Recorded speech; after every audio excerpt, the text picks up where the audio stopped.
Noticiarios Pulso. Noticiarios Pulso.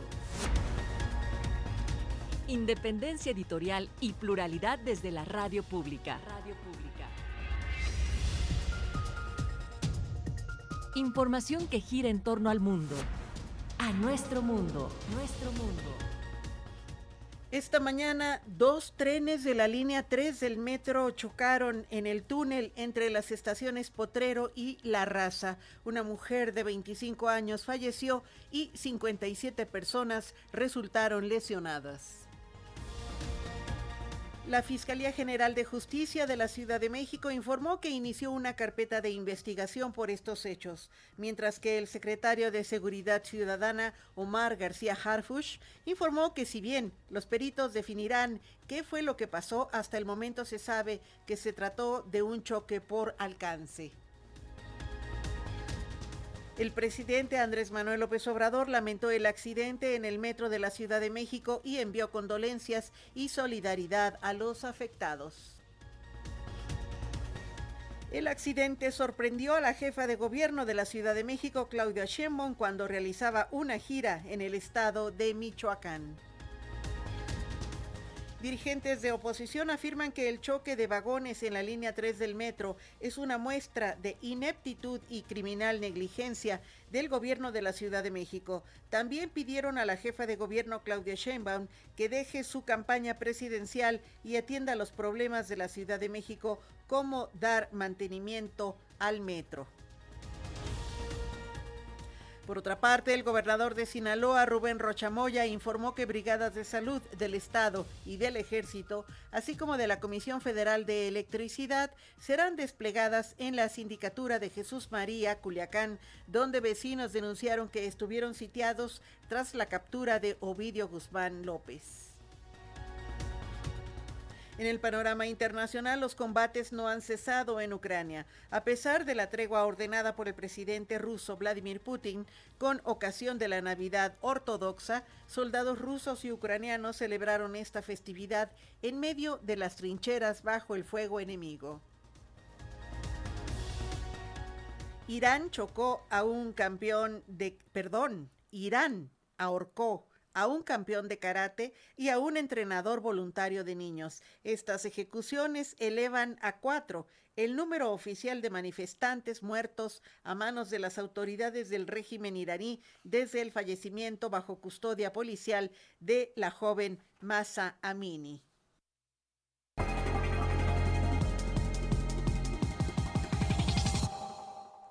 ¿Qué tal? ¿Cómo está usted? Muy buenas tardes. Esto es Pulso Sabatino. Este es el detalle de la información. Esta mañana 2 trenes de la línea 3 del metro chocaron en el túnel entre las estaciones Potrero y La Raza. Hasta el momento, autoridades reportan una mujer de 15 años fallecida y 57 personas lesionadas, las cuales fueron trasladadas a diferentes hospitales. El accidente sorprendió a la jefa de gobierno de la Ciudad de México, Claudia Sheinbaum, cuando realizaba una gira en el estado de Michoacán, lo que la obligó a regresar a la capital, donde logró arribar al lugar del accidente cerca de la 1 de la tarde. Por su parte, la Fiscalía General de Justicia de la Ciudad de México informó que inició una carpeta de investigación por estos hechos, mientras que el secretario de Seguridad Ciudadana, Omar García Harfuch, informó que si bien los peritos definirán ¿qué fue lo que pasó? Hasta el momento se sabe que se trató de un choque por alcance. Nuestro compañero Carlos Godínez tiene más detalles.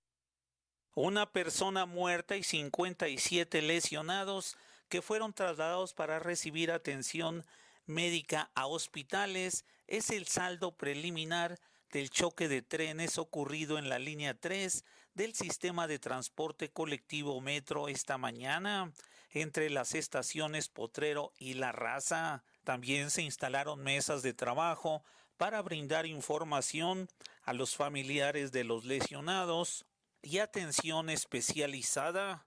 La zona del siniestro permanece resguardada por parte de elementos de fuerzas federales y de la policía capitalina para evitar la presencia de curiosos y no obstaculicen las investigaciones. Se desconoce cuándo se restablecerá el servicio en la línea 3 del metro al 100%, por lo que se ofrece transporte alternativo a los capitalinos. Testimonios de pasajeros expresaron que debieron esperar 30 o 40 minutos para recibir atención y otros conminados a caminar en penumbras en el túnel del metro. Relataron que pretendieron ayudar a los heridos, pero se requería equipo especializado y sus esfuerzos resultaron inútiles. Pues fuimos pocos los que empezamos a ayudar a la gente. La misma gente que estábamos nosotros ahí en el vagón empezamos a ayudar a los que estaban atorados, porque no llegaba la gente y la gente gritaba de ayuda, auxilio. Los del otro vagón que chocó, gritando. Las muchachas eran las que gritaban que tenían como que estaba muriendo una persona ahí adentro. Pues todos pedíamos ayuda, que viniera la gente. No, pues así que hasta hablamos al 911, y pues nada, así, literalmente tardaron más de media hora en llegar. Intentamos ayudarles, a él era el que estaba ayudando y estaban presionados de las piernas, era imposible sacarlos, hicimos lo posible pero no se pudo. Incluso venía una señora embarazada también, la auxiliaron varias personas y fue el momento, pues imagínense nomás, en ese momento cuando ya empezaron a bajar algunos, los que pudieron y los que no, tuvieron que entrar los de auxilio. Lo auxiliaron después en camilla algunos, pero ya tardó bastante. Otros más manifestaron que sufrieron ataques de crisis nerviosa, les subió la presión, presentaban lesiones menores y que los servicios de primeros auxilios fueron insuficientes. No, el señor que está en la ambulancia nos dijo que no nos van a atender, que vayamos a sacarnos una placa y que nos tomemos una Proxen nada más. Okay. Pero y entonces, o sea, ellos no se van a hacer responsables de nada. Es que me lastimé, yo creo que el cuello y se me está bajando a la espalda. Ahorita me decía que me sentara, pero pues no me puedo sentar. De repente se hizo hacia adelante y la verdad me empezaron a temblar todas mis piernas y no nos decían nada y se fue la luz. Luego empezaban a abrir las puertas, mucha gente y no decían nada. Pues yo nada más veía gente con sangre y fueron las que pasaban en las camillas. Pero es feo. Yo me siento mal, pero en serio que hay gente más mal. Y yo no entiendo por qué no lo dicen, o por qué no se mueven, no lo llevan al hospital. La jefa de gobierno, Claudia Sheinbaum, que tenía previsto un evento en el estado de Michoacán, informó a través de redes sociales que regresó a la Ciudad de México. Esto lo hizo a través de redes sociales. Antes, el secretario de Seguridad Ciudadana, Omar García Harfuch, que se presentó una hora después del accidente, confirmó el alcance entre dos trenes y que la Fiscalía Local realiza el peritaje correspondiente para conocer las causas del choque. Confirmó que en el accidente murió una mujer de 25 años de edad. Tenemos al momento lamentablemente una persona fallecida. Es especular y menos en un tema tan delicado y lamentable como este, por eso ya está haciendo el propio metro sus trabajos para determinar qué es lo que pasó, pero también la Fiscalía General de Justicia ya tiene a los peritos trabajando en este momento para saber qué pasó. No quisiera especular en un asunto tan delicado, pero los peritos nos van a poder decir exactamente qué fue lo que sucedió.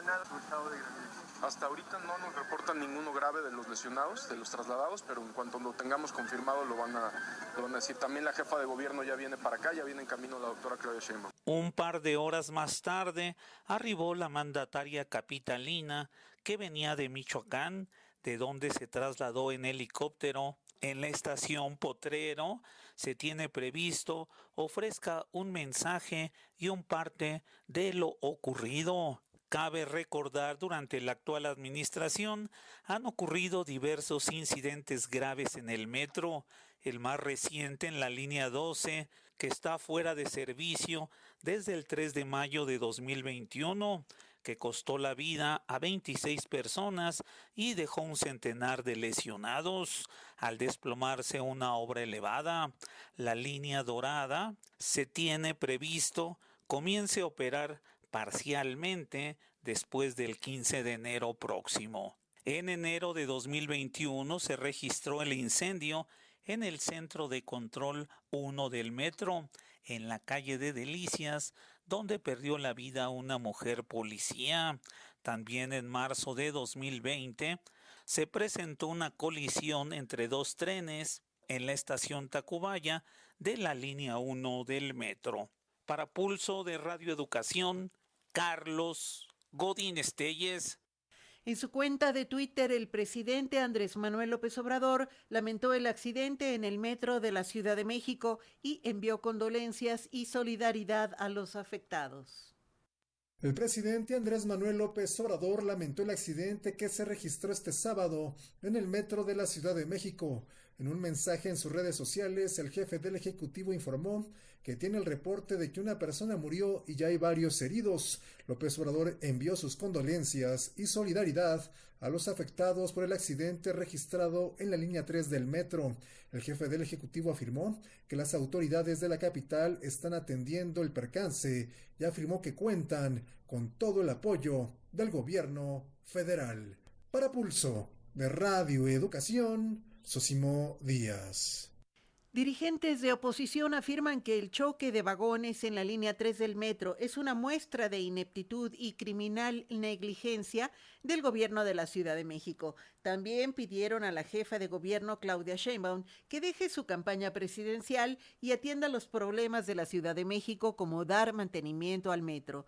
En Twitter, el dirigente nacional del PRI, Alejandro Moreno, publicó: «Qué indignación ver lo que está pasando en el metro La Raza. La ineptitud del gobierno es de niveles intolerables. La Ciudad de México tiene una prueba más de que Morena no sabe dar resultados».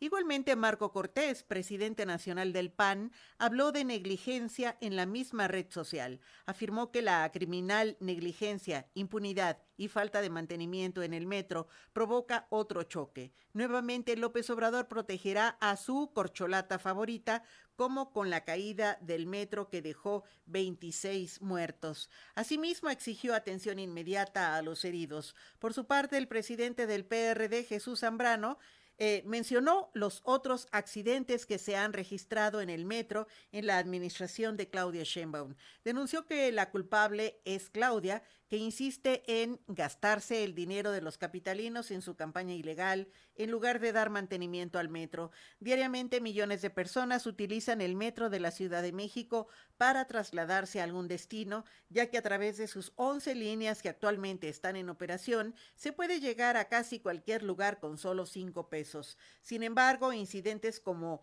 conatos de incendio, fallas en las vías y con el sistema de puertas son algunos de los problemas constantes que enfrentan los usuarios. De acuerdo con el medio La Silla Rota, en los últimos 4 años se han registrado 431 siniestros en la línea 12, línea de transporte eléctrico, un incremento de 2.3 veces más en comparación con los documentados entre 2015 y 2018. El más grave, como ya nos comentaba nuestro compañero Carlos Godínez, el derrumbe de un tramo elevado de la línea 12, el cual ocurrió el 3 de mayo del 2021 y cobró la vida de 26 personas bajo la dirección de Florencia Serranía.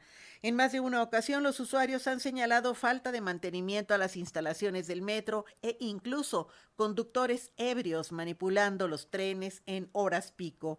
Las críticas y exigencias de mantenimiento y seguridad también las han hecho por los mismos trabajadores del metro, que a finales del año pasado colocaron advertencias a los usuarios de que el sistema Tetris de comunicación no servía, además de que no contaban con las herramientas para dar un servicio eficiente y seguro. Incluso hoy mismo pegaron hojas blancas en los vagones de los trenes que recorren la línea 3, la misma donde 2 trenes colisionaron, donde denuncian que tanto la autoridad como el Congreso local hacen caso omiso de la carencia de herramientas y refacciones.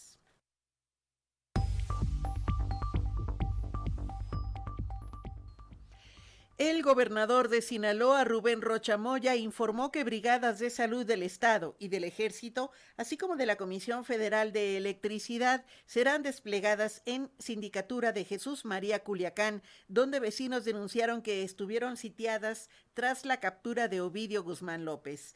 Esa decisión, dijo el mandatario, fue por instrucciones del presidente Andrés Manuel López Obrador, tras reportes locales que señalaron que los pobladores estuvieron incomunicados, sin luz ni agua, y no se había permitido el ingreso de ambulancias para atender a 2 menores y 2 adultos heridos durante la balacera para detener a Ovidio Guzmán López, el ratón, la madrugada del jueves pasado. En su cuenta de Twitter, el mandatario escribió que las brigadas de salud se dirigían a esa localidad y que en las próximas horas las cuadrillas de la Comisión Federal de Electricidad estarán reparando la red de abastecimiento para restablecer a la brevedad el servicio de energía eléctrica a la comunidad. El senador Emilio Álvarez y Casa sostiene que tras la detención de Ovidio Guzmán, se cometieron abusos en contra de habitantes del municipio de Jesús María, Sinaloa. Según el legislador, se impidió a la población salir o entrar a la localidad, en la que aún no funciona la energía eléctrica, faltan el agua y la comida. En un comunicado, Álvarez y Casa informa que también se reportaron abusos en contra de civiles por parte de efectivos militares mientras se retiraban los vehículos quemados, y añade: efectivos militares se metieron a las casas de gente de la localidad y se reportaron robos y sustracción de pertenencias por parte de los efectivos militares. Ayer por la noche aún imperaba el terror en Culiacán y sus inmediaciones. Muchos propietarios de los vehículos afectados acudieron a la Fiscalía Estatal a presentar sus denuncias y a solicitar reparación de los daños sufridos.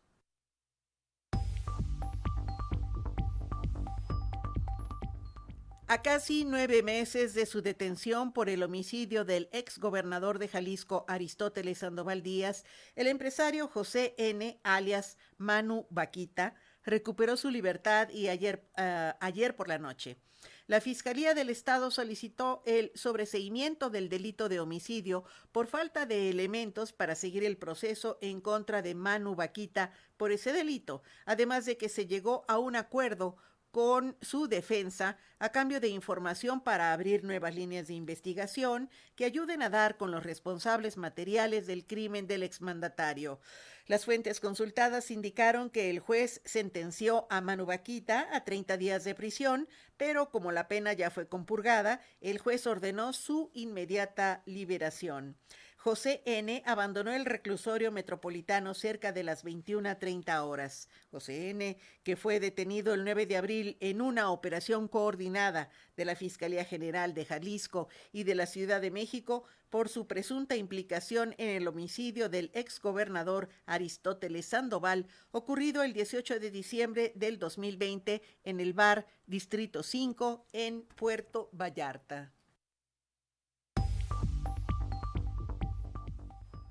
En su balance anual 2022, la Red por los Derechos de la Infancia en México, REDIM, alertó por el incremento de violencia y de delitos en contra de niñas, niños y adolescentes, población que durante el sexenio del presidente Andrés Manuel López Obrador ha registrado 6.7 asesinatos por día, al reportarse oficialmente 9.615 homicidios de personas de 0 a 17 años, de enero del 2019 a noviembre del 2022. La violencia que se registra en el país alcanza también a la niñez y a la adolescencia. Los delitos que se cometen contra estos sectores sociales se han incrementado en los últimos años, aseguró la Red por los Derechos de la Infancia en México, REDIM. En su informe sobre la situación de la niñez en 2022, la organización señaló que los delitos de extorsión, homicidio, lesiones y trata de personas en contra de los infantes se incrementaron el año pasado. La directora ejecutiva de REDIM, Tania Ramírez, señaló que los sectores más afectados son la niñez migrante e indígena.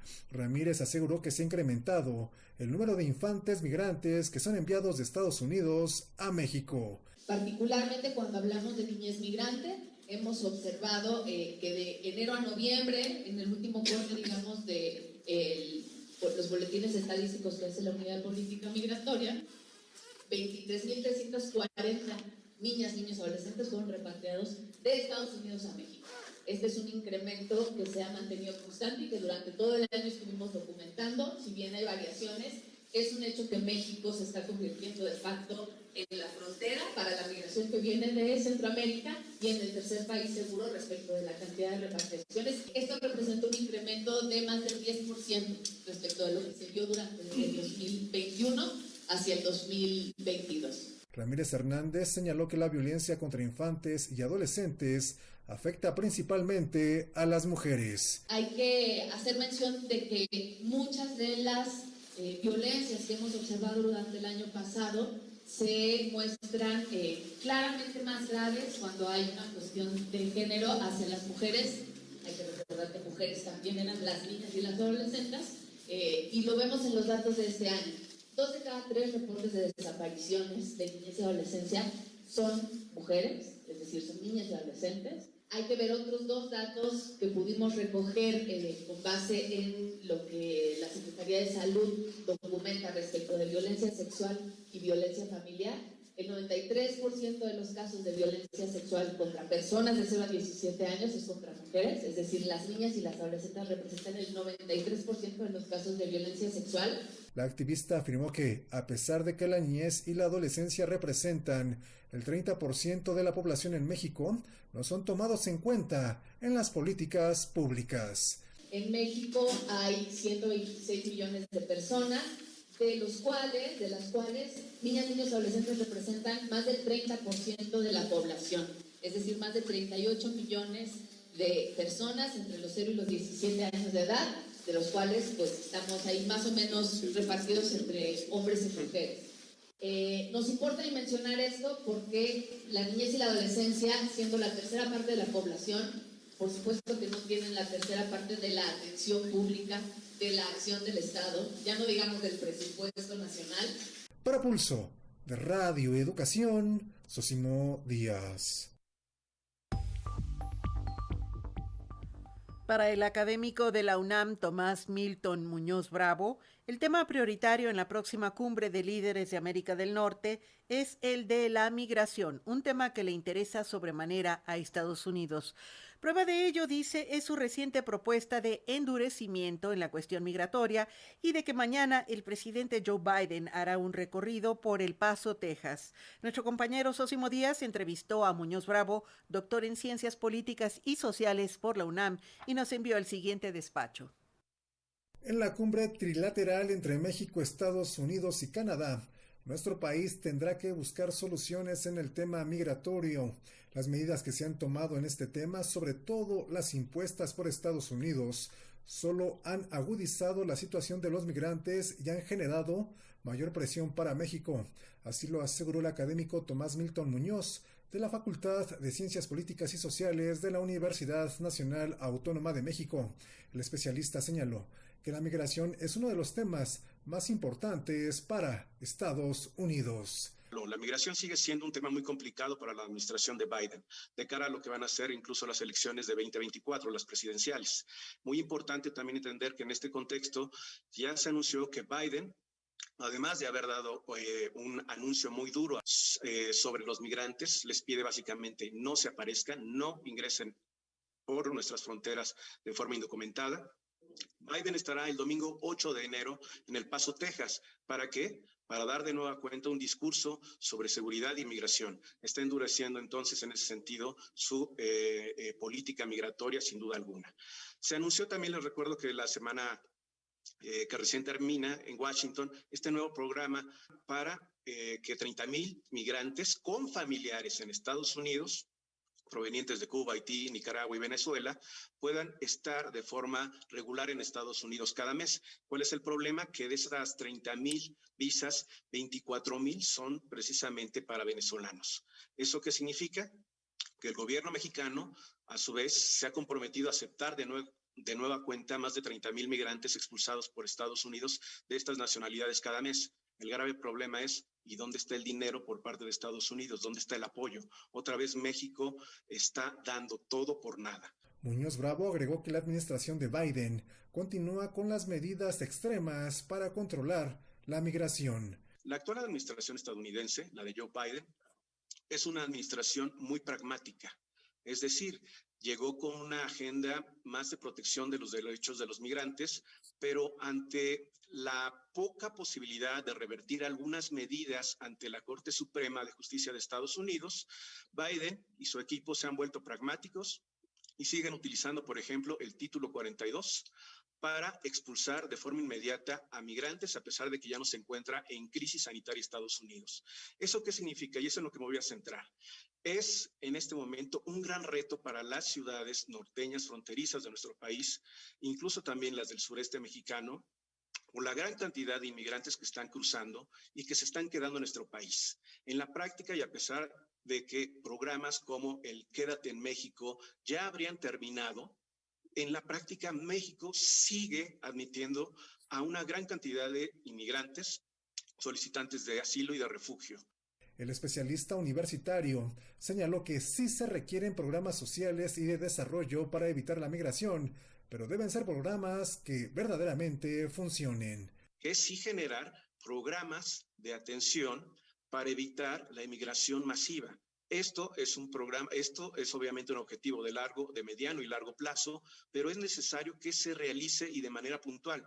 Pero por favor, que no se tomen ideas que han sido mal aplicadas en nuestro país. Me refiero a programas como Jóvenes Construyendo el Futuro o Sembrando Vida, que en lugar de sembrar vida están sembrando deforestación, están sembrando clientelismo político, y estos son los programas que la actual administración quiere llevar a Centroamérica y de hecho ya está aplicando. Eso no va a funcionar. Entonces sí se necesita poner énfasis en recursos para afrontar de manera inmediata y en este momento esta situación que estamos viendo en México y en Centroamérica de una gran cantidad de personas que están atoradas, que están esperando ansiosamente que Estados Unidos les permita el ingreso. Para Pulso de Radio y Educación, Sosimo Díaz. Estudiantes de la Universidad de Guadalajara mantienen el plantón que iniciaron afuera de Casa Jalisco en Avenida Manuel Acuña y afirmaron que de ahí nadie se mueve hasta que liberen a Javier Iván y José Alexis, 3 alumnos de dicha institución que fueron enviados a prisión preventiva el 5 de enero pasado por defender el Parque Resistencia Huentitán, ubicado al norte de la capital del estado. Más detalles con Sosimo Díaz. La comunidad estudiantil de la Universidad de Guadalajara exigió la liberación de 3 alumnos que protestaron para evitar que se desarrolle un proyecto inmobiliario en Huentitán de Guadalajara.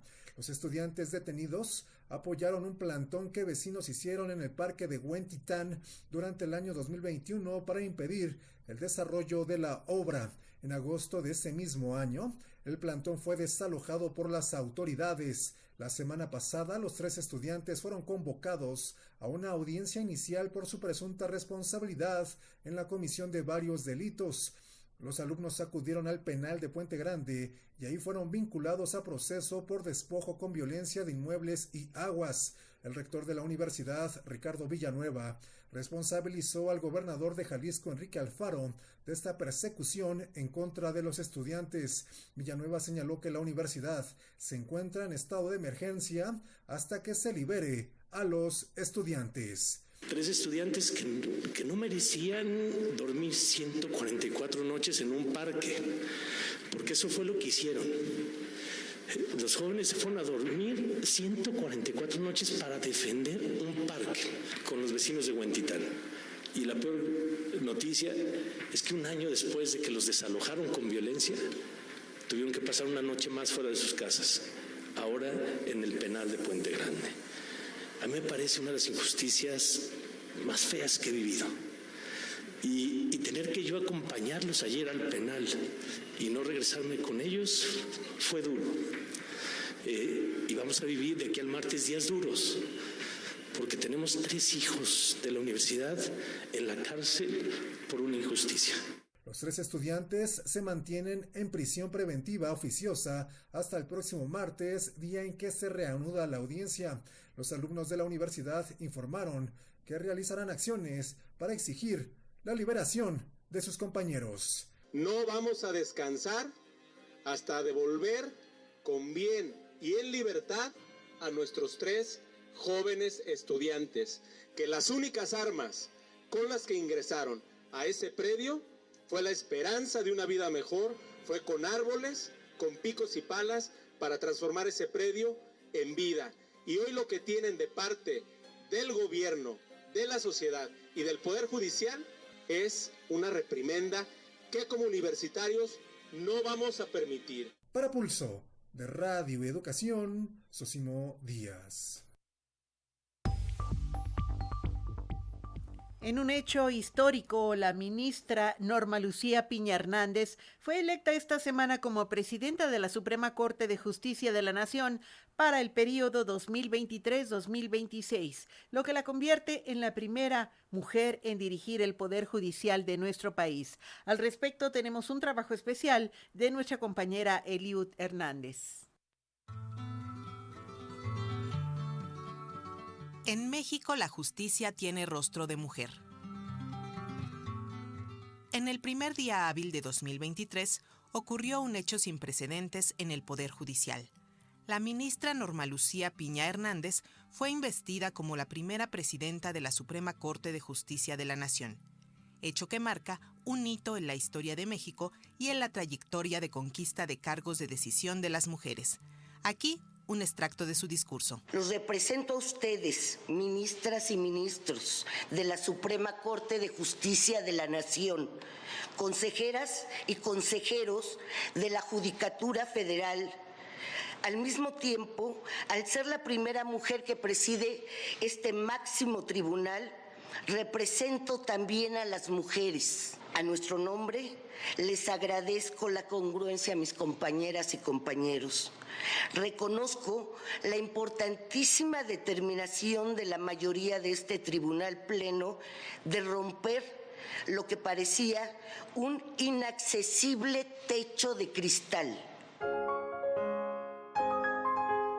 Según el glosario para la igualdad del Instituto Nacional de las Mujeres, los techos de cristal son barreras invisibles difíciles de traspasar, que representan los límites a los que se enfrentan las mujeres en su carrera profesional, no por una carencia de preparación y capacidades, sino por la misma estructura institucional. De ahí que la elección de la ministra Norma Lucía Piña es histórica. Habla al respecto la socióloga feminista Esperanza Holguín. Un evento histórico para el país y bueno, hay un beneplácito en diferentes esferas políticas del mismo y fundamentalmente el círculo de feministas, independientemente de sus corrientes y ascendencias políticas, es de reconocer la ascendencia de Norma Lucía Piña Hernández como presidenta de la Suprema Corte de Justicia, como un evento que marca una etapa pues muy, muy importante para el movimiento feminista, dado que una de las banderas fundamentales del movimiento ha sido la paridad. Esta se concreta a nivel constitucional, sin embargo, en los hechos, en la vida cotidiana, en las instituciones, ha sido todavía difícil de alcanzar, porque estamos hablando de un poder, dado que nuestro país es una república, constituido por 3 poderes, el ejecutivo, el legislativo y el judicial. El hecho de que llegue una ministra a presidir el Poder Judicial es sumamente alentador. En 200 años de existencia de la Suprema Corte de Justicia de la Nación, únicamente 14 mujeres han sido ministras del máximo tribunal. La primera fue la doctora María Cristina Sandoval en 1961. Después de la reforma constitucional que entró en vigor en 1995, la ministra en retiro, Olga Sánchez Cordero, ocupó un lugar en la herradura del máximo tribunal de impartición de justicia y desde ese momento se dio un impulso irrefrenable. La ministra presidenta Norma Lucía Piña habló de ese logro. Nos colocamos por primera vez al centro de la herradura de este tribunal pleno, demostrando y demostrándonos que sí podemos. Agradezco a las que siempre han creído, a las que no se han cansado de intentar cambios que poco a poco arrinconan nuestra cultura patriarcal. Honro en este momento a las que ya no están. Trabajaremos, nos esforzaremos todos los días por una sociedad más justa, más igualitaria, sin violencia contra las mujeres. Ese es un anhelo. No obstante este avance, según el Censo Nacional de Impartición de Justicia Estatal 2021 del Instituto Nacional de Estadística y Geografía, INEGI, los hombres continúan dominando los puestos de decisión en el Poder Judicial. a pesar de que el 59% del total del personal adscrito son mujeres y el 41% son hombres. La socióloga feminista Esperanza Holguín analiza lo necesario para revertir ese desequilibrio. Esta superioridad en términos numéricos de las mujeres tendría que ser también una presencia política en la toma de decisiones, en la conducción de este poder, en la reforma que todavía está pendiente, que pueda significar cambios sustanciales, es decir, que tenga que ver con el abatimiento de un sistema anticorrupción al seno del poder, que tenga que ver con hacer posible el acceso a la justicia, sobre todo a la población más vulnerable de este país. No se trata de desplazar a los hombres. Esto de la paridad no es solamente un número, sino que tiene que ver con las presencias políticas, las voluntades políticas de mujeres y hombres, y en este caso hacer que las mujeres estén presentes para tomar decisiones políticas importantes es muy significativo. En su plan de trabajo como aspirante a la presidencia de la Suprema Corte de Justicia de la Nación, Norma Lucía Piña propuso consolidar la Unidad General de Igualdad de Género, crear unidades especializadas para pueblos originarios, personas afromexicanas y personas con discapacidad, además de promover la independencia judicial, la transparencia y medidas contra el nepotismo y la corrupción. En ese ámbito, lo recomendable sería transparentar el presunto caso de plagio de la tesis de licenciatura de la ministra Yasmín Esquivel. En dado caso de que así sea, como se ha denunciado sobre el plagio, dar luz sobre los hechos de manera objetiva, es decir, sin tintes políticos, y poder actuar en consecuencia, hacer una limpieza, si fuera el caso, ¿no? Esto me recuerda mucho el caso del ministro Medina Mora, donde, bueno, había todo un antecedente, ¿verdad?, que nunca se dilucidó de manera clara, pero se le obligó a renunciar, para que haya total confianza, ¿sí?, en este órgano de gobierno. Si no pones límites a mi techo de cristal. Para Pulso de Radio Educación, Eliud Hernández. No seas ambiciosa, confórmate. En la información internacional, los combates no han cesado en Ucrania, a pesar de la tregua ordenada por el presidente ruso Vladimir Putin con ocasión de la Navidad Ortodoxa. Soldados rusos y ucranianos celebraron esta festividad en medio de las trincheras bajo el fuego enemigo. Detalles con la agencia AFP. Una Navidad en medio de la guerra. Rusos y ucranianos celebraron el sábado la Navidad ortodoxa sin que cesen los combates en varios frentes, a pesar de que el ejército ruso aseguró que respetaba la tregua unilateral decretada por el presidente Vladimir Putin. El mandatario ruso asistió solo a la misa en una iglesia del Kremlin la medianoche del viernes, derogando su costumbre de celebrar la Navidad en una provincia o en la periferia de Moscú. En Ucrania, cientos de fieles asistieron a una misa en el monasterio de las Cuevas de Kiev, que antes dependía del Patriarcado de Moscú, pero que pasó ahora a manos de Ucrania debido a la guerra. La homilía fue oficiada por primera vez por el metropolitano Epifanio, líder de la Iglesia Ortodoxa Ucraniana formada entre 2018 y 2019, tras un cisma con Moscú. Esperamos mucho tiempo para que este santuario nos fuera entregado. Es un evento verdaderamente histórico que creo todo ucraniano ha estado esperando, especialmente desde el inicio de la invasión a gran escala de Rusia. Estamos muy felices de estar aquí, más porque fuimos invitados a cantar y glorificar al recién nacido niño Jesús. 338 años han pasado y ahora lo hicimos. Cada país tiene su iglesia y tenemos nuestra propia iglesia, una iglesia ucraniana, así debe ser. En el terreno los enfrentamientos continuaron a pesar de la tregua unilateral rusa. Periodistas de la AFP presentes en Chasiv Yar, en el este de Ucrania, constataron reiterados bombardeos al igual que en Bakhmut, epicentro de los combates situado más al norte. No obstante, los cañonazos eran de menor intensidad en comparación con días anteriores. Irán ahorcó a un campeón de karate y a un entrenador voluntario de niños. Estas ejecuciones se elevan a 4, el número oficial de manifestantes muertos a manos de las autoridades del régimen iraní desde el fallecimiento bajo custodia policial de la joven Mahsa Amini. En Irán, 2 hombres han sido ahorcados por el presunto asesinato de un militar durante unas protestas. Mohammad Mahdi Karami, de 22 años, y Seyed Mohammed Hosseini, de 26, fueron declarados culpables de corrupción en la tierra. Los abogados de Hosseini afirmaron que le golpearon y le vendaron los ojos mientras estaba en prisión para que hiciera confesiones falsas. En cuanto a Karami, su familia afirma que no se les permitió reunirse con él antes de su ejecución. Ya son al menos 516 los manifestantes muertos en Irán desde que estallaron las protestas en septiembre. En una elección dramática hasta el último minuto, el republicano Kevin McCarthy fue elegido este viernes por la noche como presidente de la Cámara de Representantes de Estados Unidos tras 15 rondas de votación. Los detalles de la información con nuestro corresponsal en Washington, Samuel Gálvez. Finalmente, tras una maratónica ronda, en la 15ª de votación, el republicano Kevin McCarthy fue electo presidente o portavoz de la Cámara de Representantes en un hecho histórico, superando la resistencia de sus propias filas y las tensiones en el piso que se desbordaron después de una semana caótica que puso a prueba la capacidad de gobernar de esta nueva y mínima mayoría republicana. El líder ahora de la minoría en el Congreso, el demócrata Hakeem Jeffries, dijo: It is now my solemn responsibility.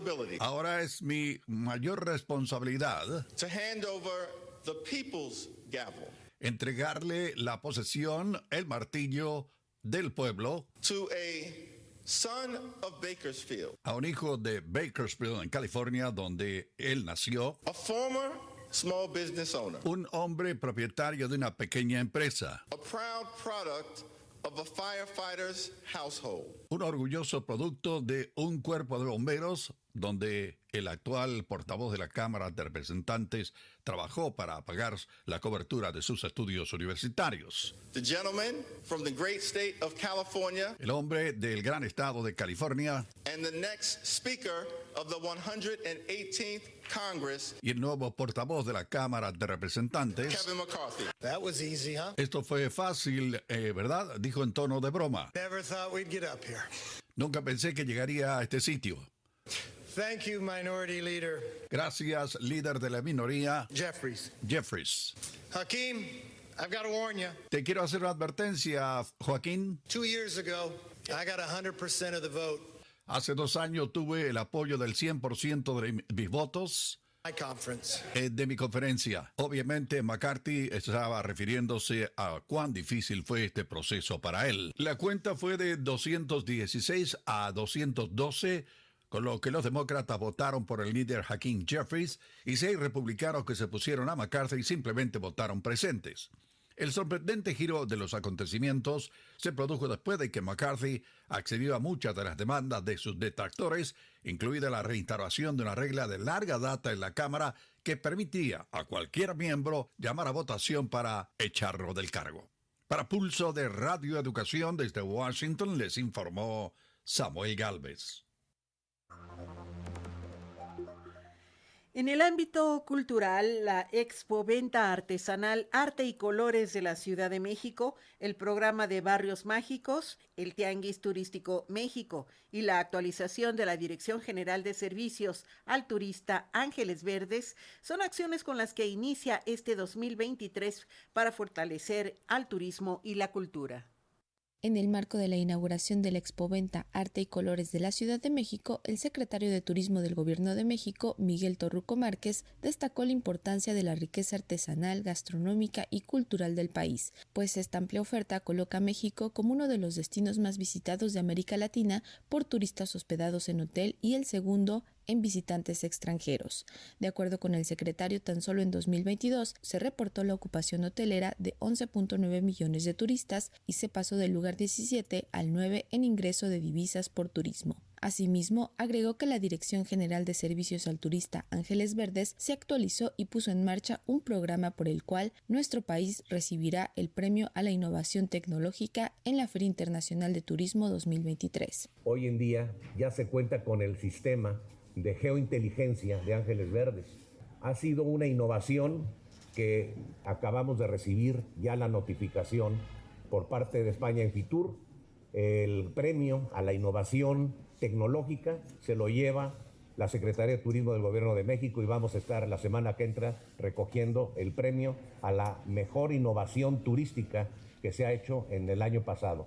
El sistema geosatelital de inteligencia de Ángeles Verdes, y que con ello los ponemos a la vanguardia. Próximamente estaremos ya licitando, vamos a iniciar ya cambio de patrullas, vamos a revitalizar, ya tienen todos uniformes nuevos, vamos a dejar una corporación nueva, digna de como fue concebida hace 62 años. De igual manera, señaló que además de la expoventa artesanal que se presenta en el Espacio Punto México durante el mes de enero, se impulsan otras actividades para fortalecer el sector turístico y cultural, como es el caso del programa Barrios Mágicos, y por primera vez la Ciudad de México será sede del Tianguis Turístico México, cuya edición número 47 se llevará a cabo del 26 al 29 de marzo. Para Pulso de Radio Educación, Pani Gutiérrez. Radio Educación presentó Noticiarios Pulso. Noticiarios Pulso. Independencia editorial y pluralidad desde la radio pública. Radio Pública. Información que gira en torno al mundo. A nuestro mundo. Nuestro mundo. Participamos en Pulso Sabatino en la coordinación de la información Elsa Cruz y Tomás Domínguez, en la grabación y edición digital Luis Ernesto López, en los controles técnicos Arturo Mendoza, en redes sociales Tania Nicanor, Aide García y Roberto Hernández, y en la conducción Patricia Yaguno. Gracias y muy buenas tardes.